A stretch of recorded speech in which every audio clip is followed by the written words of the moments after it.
بتصور من قضیه ئیسەی کە ڕۆژهەڵاتە هەنە پێسەوات مامە کێشەی دوور و درێژمە هەن ڕەبتش پانەیەوە هەن تا چەند سیستەمی جیهانی یان ئانەی کە جەمسەرەکی دنیا شاینە دەسۆ مەسلحەت چاچنی ئانەی هەن کە ئی وەزعی منەوە ئێرانن یعنی ئەگەر قرار بۆ ئایا قبول شابووی وەزعی منەوە کورد هەر بە هەر هینەوە ینی کورد بە هەر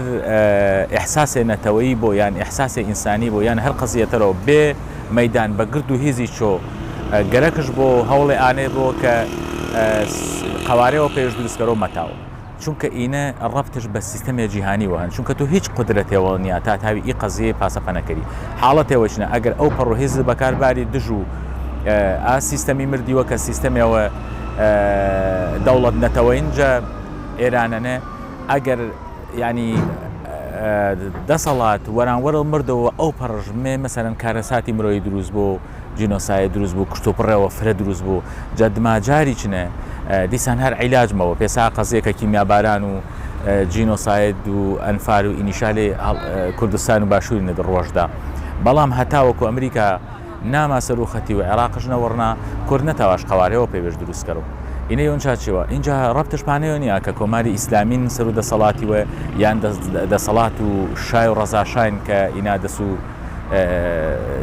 حکوم و ئێرانی شاینە دەسە ڕەبتش پێنەوە نیە ڕەبتش پانەوەن کە سیستەمەوەن پەنەماچ سیستەمی دەوڵەت نەتەوە سیستەمی دەوڵەت نەتەوەیش ئەپا شێوازەشە قوبوڵا کەجە ئیسەنە هەن کورد مەتاوە و لێ ئا سیستەمی نەمەنەوە ئی سیستەمە مەوانوشە دیارە وێنیشاندا و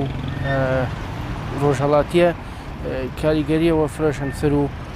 کوردی بە شێوەوە گردی و کورد هەریاکیەوە بۆ هەر وڵاتیەوە جانیشتە بوو و بە تەمام و هەر چوار پارچە و کوردستان هیوە گرت پاڵپشتشنی و دڵشاپەرش وەشا ئانی کە هەن چێوە جێناکاوە لە سەرش بوردا و نونگە و پەی وێنیشاندانە کوشتەی کناچێەوە بێسەر و باڵاپۆشی ئینە پێوێش وێرینەوە دوورگرێژ هەن دلێ وڵات و ئێرانیانەوە سەردەمەوە فرەنجە حکوومەتە یۆدماویەکە و شۆش و ئیسلامی ئێرانیش ئینەشەکردن کە ئازادی تاکە کەسی تا ڕادێەوە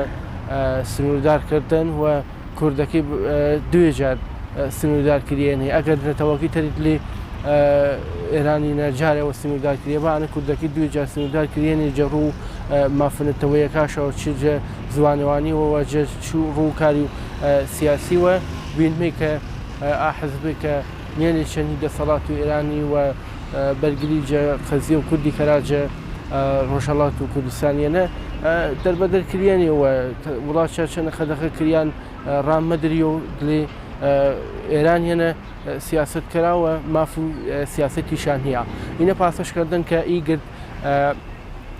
چێوێ کوێ باوە با بەچێەوە کە دلێ دڵ و دەروون و کوردەکان هەیە فشار دروستکراوە با بە ئانەی کە جار بەجار وێنیشاندای کراوە چالاکی سیاسی کەرات لێ ئێرانی نەدەش بە حکومەت و ئێران